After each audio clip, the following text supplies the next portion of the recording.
Ako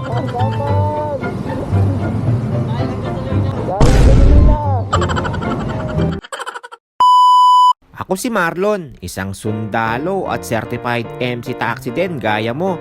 Tamang kape nga lang ako dito dahil babiyahe ako ngayon. At ito talaga nagbibigay sa akin ng inspirasyon sa tuwing bumabiyahe ako. Thank you, Didi. Love you. Nagbibihis pa nga lang ako na miss niya agad ako at wag ko daw kalimutan ang paborito niya. Nabiyay ka? Oo.